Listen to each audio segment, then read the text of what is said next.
Hello and welcome to today's qualifying edition for the race weekend data analysis for the Portuguese Grand Prix. Qualifying has literally just finished not half an hour ago, and it was actually quite an interesting qualifying. Very different from what I thought was going to happen from the practice edition, which I uploaded just a little while ago today. But yes, today we're going to just quickly briefly recap what happened in qualifying and then delve on into the data and compare each of the teammates together. Everything is all timestamps down below, so if you just want to skip ahead to whichever teammate battle you would like me to look at, or if you're interested in the qualifying breakdown, then by all means stick with me throughout that. But without further ado, we will jump on into the qualifying data for the Portuguese Grand Prix, and we start in Q1 where Daniel Ricciardo in the McLaren is out in Q1 and will start P16. Not a very tidy lap at all. No real mistakes, just it wasn't very tidy. And in such a tightly contested midfield, that's such a tongue twister, I hate it, he ended up losing out. Especially along with Lance Stroll as well, but the Aston Martins haven't really been at all that comfortable this weekend. Let me just wait for the siren to whiz past. And then also out is Nicholas Latifi in the Williams and the two Haas cars of Mick Schumacher and Nikita Mazepin. We then head to Q2 and it is Hamilton who puts in a 1 minute 17.9 on the medium compound of tyre.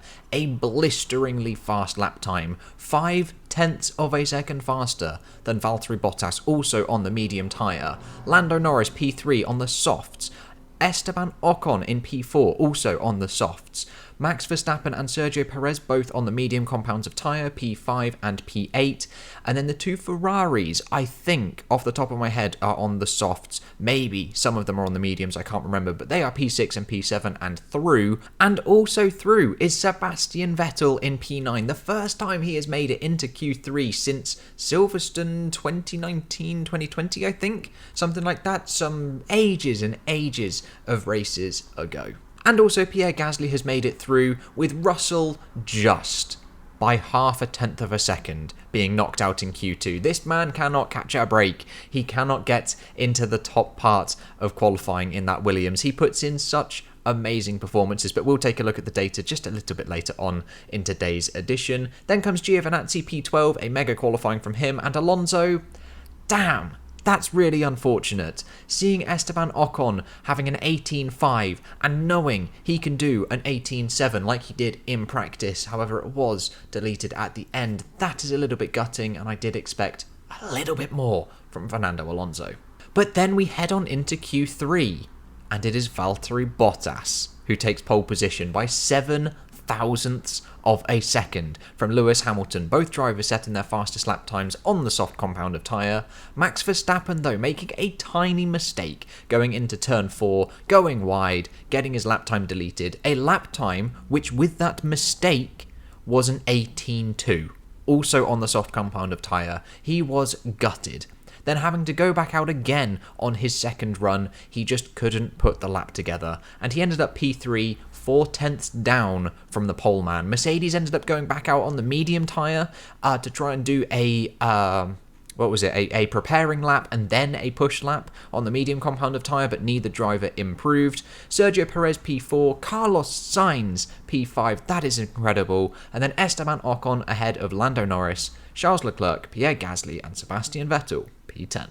But mushing all of these times together into one graph, we can see a very bizarre looking V-shape. This is very interesting. Most teams progressing from Q1 to Q2 like we expect, and then we expect to see another sort of improvement in a bit from what we saw from Q1 to Q2, going from Q2 to Q3.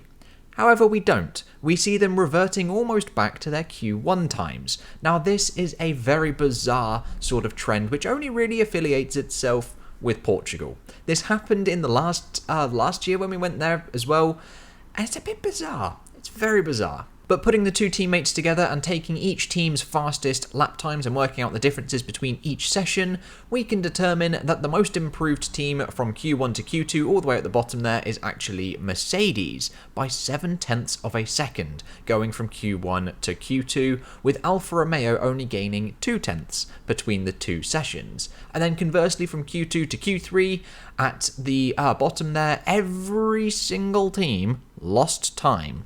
It's just Red Bull lost the least. They lost just under 1/10 of a second, with Aston Martin losing 7/10 of a second from their Q2 time to their Q3 time. And with the overview all done and dusted, we will now jump on into the teammates breakdowns. We are going in 2020 championship order, so we begin with Mercedes. Now this is very, very interesting. It was Valtteri Bottas that led in Q1, making the head-to-head in Q1 2-1.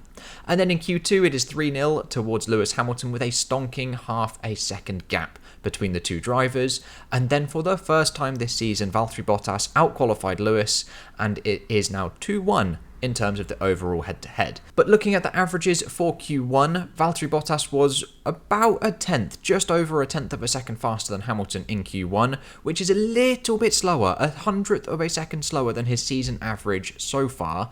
And then in terms of Q2, Hamilton was almost double his season average so far, ahead of Valtteri Bottas in Q2, and it's the first time that Valtteri Bottas is ahead in Q3, so his average has only just begun.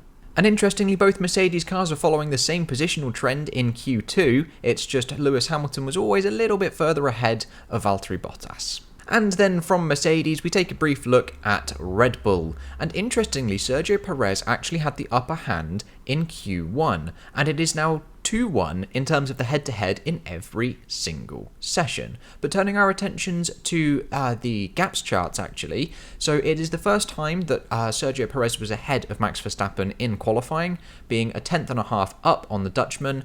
And then for Max Verstappen, he's a little bit down on his overall averages to Sergio Perez, so Perez is slowly closing that gap. He is definitely performing so far in these three races better than Alex Albon and Pierre Gasly previously as Red Bull teammates to Max Verstappen, which is exactly what they need.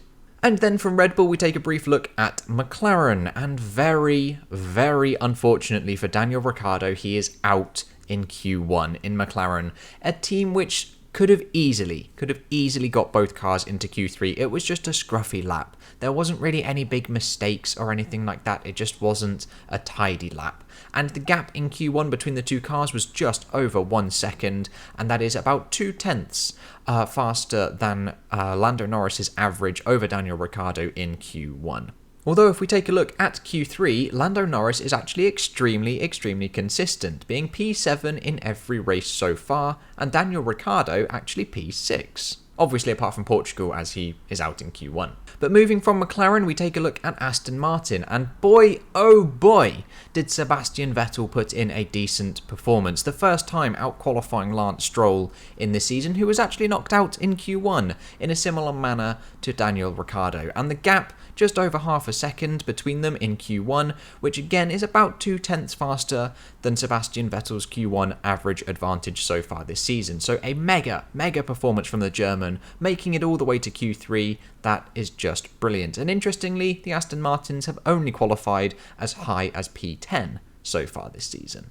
And from Aston Martin, we take a look at Alpine, and Esteban Ocon had the better of Fernando Alonso. Again, a trend that, I don't know, I was a bit surprised at this. I thought Alonso was going to actually do something this weekend, and it looked like he was in practice with that 18.7 going faster than Esteban Ocon, having gone wide just a squidge.